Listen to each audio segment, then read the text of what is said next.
First of this family, the whole family that has suffered this crime. I hear people talk about what happened to George Floyd like there was something less than a crime. This was not just a tragedy. It was a crime. And this family has borne this, those, and I'm going to announce all of them that I'm giving, because this is a time that we need to understand that they are going to do everything they can to delay these trials and delay the accountability and try to wear this family down. And many that are standing and coming today and skinning and grinning in front of cameras will not be here for the long run.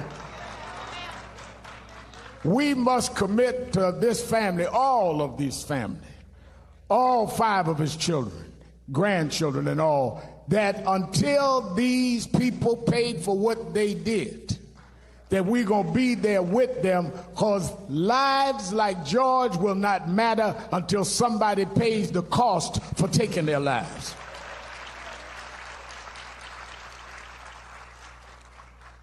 We cannot just act like this is some new way of teaching sociology. We can't act like this is some new need for some of us to add social justice to our programs on Sunday morning. There is an intentional neglect to make people pay for taking our lives. If 4 blacks had done to 1 white, if 4 black cops had done to 1 white what was done to George, they wouldn't have to teach no new lessons. They wouldn't have to get corporations to get money. They would send them to jail. And until we know the price for black life is the same as the price for white life, we're going to keep coming back to these situations over and over again. Either the law will work or it won't work. So I want to give honor to the family and a commitment that we're going to be here for the long haul. When the last TV truck is gone, we'll still be here.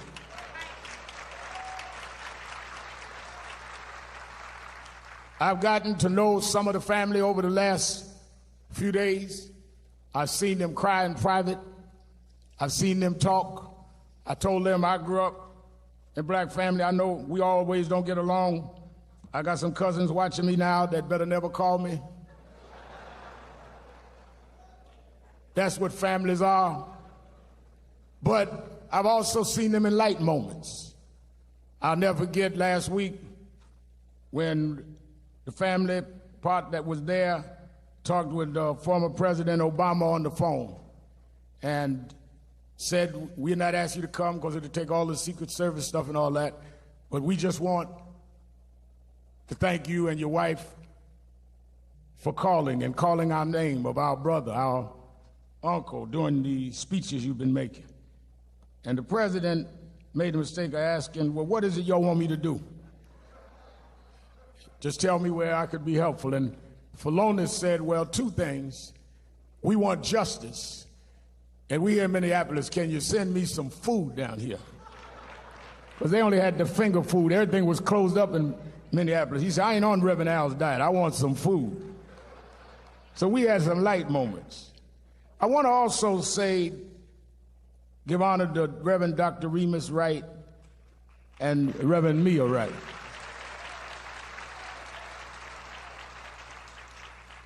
For opening the doors of this church and putting their arms around Sabrina and her family at this hour. They know this is going to be controversial in some circles, yet they opened the doors anyway, not knowing what would happen, not knowing how people would behave. And as I spoke with him on the phone and he welcomed his family, I think we are giving them a lot of, or we should not take them for granted. And I think that they are deserving of a lot of honor. He's a man and she's a woman of courage. We have too many holy punks in the pulpit.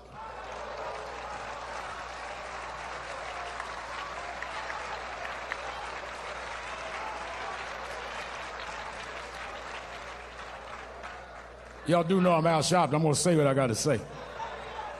Let's give a hand to our pastor, Remus Wright, and Sister Mia Wright.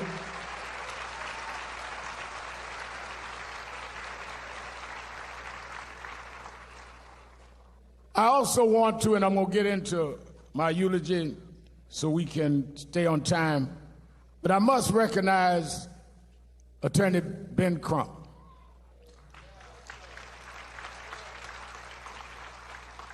I call him Black America's Attorney General, probably because we don't feel we have one. Ben Crump has fought and stood for many cases, and he has with him a legal team, I'm sure that'll be acknowledged, that are here, Brother Stewart, Lee Merritt, and them. We should not take for granted when black lawyers take these cases like Crump has. They are targeted by their bar associations. They're targeted by people that are envious and jealous. We need civil rights lawyers that are there for civil rights, not for civil settlements. And that's why I give him recognition. I must also recognize several families are here that came at great sacrifice, but they wanted to be here to be part of this because they understand the pain better than anyone, because they've gone through the pain. And I think that we should recognize the mother of Trayvon Martin. Will you stand? If George Floyd had been an Ivy League school graduate and one of these ones with a long title, we would have been accused of reacting to his prominence. If he'd been a multimillionaire, they would have said that we were reacting to his wealth. If he had been famous athlete, as he was on the trajectory to be, we would have said we were reacting to his fame. But God took an ordinary brother from the third ward, from the housing projects that nobody thought much about but those that knew him and loved him. He took the rejected stone, the stone that the builder rejected. They rejected him for jobs. They rejected him for positions. They rejected him to play certain teams. God took the rejected stone and made him the cornerstone of a movement that's going to change the whole wide world.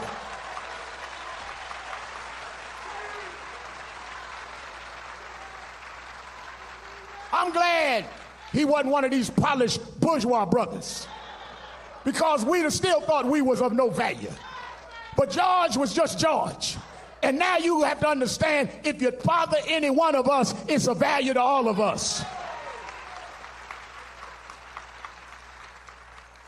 Oh, if you would have had any idea that all of us would react, you'd have took your knee off his neck. If you had any idea that everybody, from those in the third ward to those in Hollywood, would show up in Houston and Minneapolis and in Fayetteville, North Carolina, you'd have took your knee off his neck.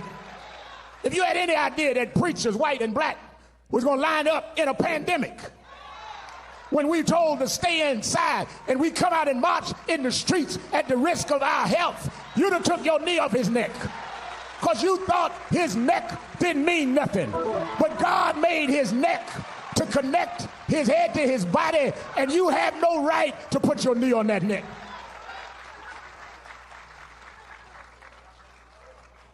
Genesis 2 said that God formed man, and Jamie, they say he breathed breath, the breath of life, to make him a live human being, which means that breath comes from God.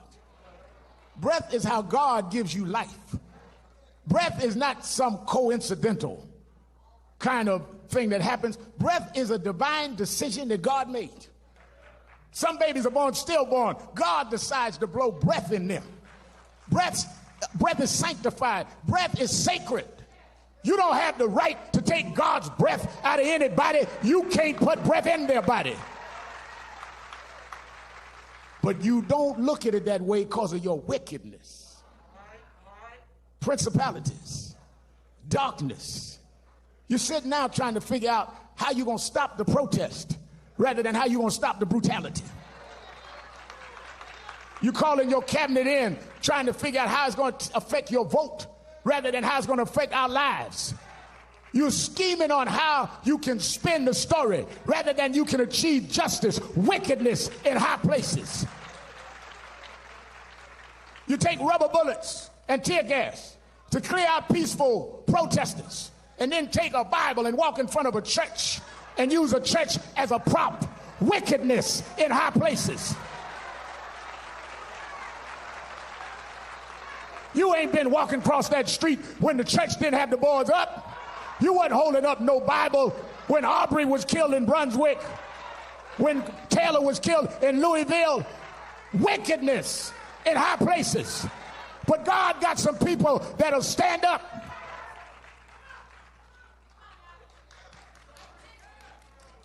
Let me tell you this. Jesus told the story that there was a man laying by the side of the road. He'd been robbed and beaten. They said one man came by. There was the same race, his fellow brother, and he kept walking. Then another man came by that was steeped and well read in the scriptures, knew every scripture, knew how to quote the book back and forward, but he only quoted the book. He never lived by the book, and he kept walking. But Jesus said a third man came by, and he stopped and looked at the man. He wasn't the same race, wasn't the same religion, but he picked the man up, and he took care of restoring the man to his rightful being. And Jesus called him the Good Samaritan. The problem is too many of you been walking by the Eric Garners, been walking by the Trayvon Martins, been walking by the Aubreys, been walking by, and now we stopped for George Floyd. And I'm in Houston today because I don't want nobody to call me a passerby. Jamie here because he's not a passerby. All of you are here because we're not passerbys. And we're going to be back in Minneapolis when the trials start. Because you may pack the police union on one side, but the righteous is going to be on the other side of that courtroom.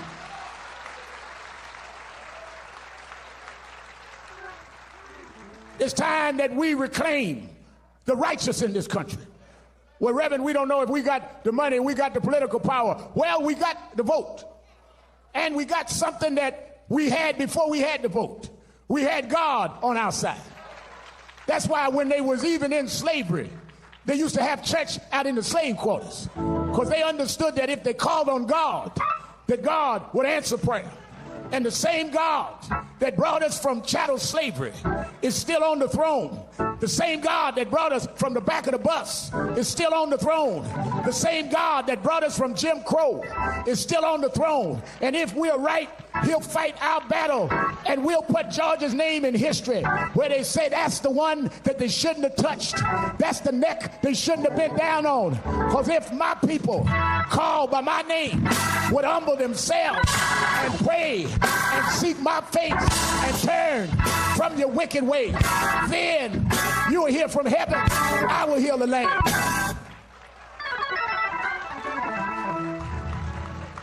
I want to say, we have said we're going to keep marching. We're going to keep protesting. August 28th, we're going to Washington by the tens of thousands. We're going to have a national march on the anniversary of I Have a Dream. Floyd family and the other families going to lead it. But I want to say this before I leave to the Floyd family. Don't ever forget in your darkest hour that be not dismayed. Whatever betide, God will take care of you. I'm in Wright's Church. I can preach a little bit. Beneath his wing of love abide. God will take care of you. I was like Floyd. I grew up with daddy gone. Mama had to make it with welfare checks. I used to go and shop with the food stamps. A lot of folks say that, but the way I know, Philonis, if you've been on food stamps, is I ask you what color was your food stamps. Because if you don't know the different colors, you just fronting. But I used to slip the little gray slip so my friends wouldn't know I was on food stamps. But Mama told me something I never forgot. She said, he may not be there when you want him, but he's always on time. The Lord will make a way out of no way. And I can tell you 40 years later, he walks with me. He talks with me. He tells me that I'm his own. He's been food when I was hungry. He's been watered when I was thirsty. He's my rock, my sword and shield, my wheel in the middle of the wheel. He's a lily of the valley, the bright and morning star. He woke me up this morning, started me on my way. Yes, yes, yes, yes.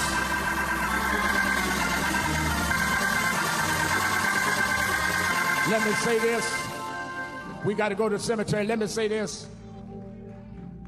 I saw Michael Brown Sr. here, and I told him this story. 9/11 happened, Congressman Green, and we were all flustered in New York. They closed down the bridges, closed down the streets, closed the trains. I had to walk all the way to my headquarters of National Action Network. When we got there were people everywhere. Cell phones was down, and people came to our headquarters to see if we could tell them what was happening, whether we were out of danger. And for the first time since I was a little boy, I started preaching, as Bishop said, since I was a little boy, and I always had something to say, but the first time in my life, I couldn't find words to say. And Jimmy, I went in my office, Terry Anderson, I was trying to figure out what could I say. And I thought about this old preacher told me this story. He said, Al, I had to preach one Sunday, the early service, and I started reading this novel about 8 o'clock that night. And I got so into it that I couldn't put the novel down. I looked at the clock, it was 10 o'clock. I wanted to go to bed, but I couldn't put the novel down. It was so intriguing. I kept reading. It turned out, looked again, it was 11:30. I said, Lord, I got to get some rest. I got to get up too early. But I couldn't put it down. He said, I kept reading. Finally, it was after midnight. And he said that, Al, I got to tell the truth. I decided then I would cheat. And I turned to the end of the book to find out how the story was going to end.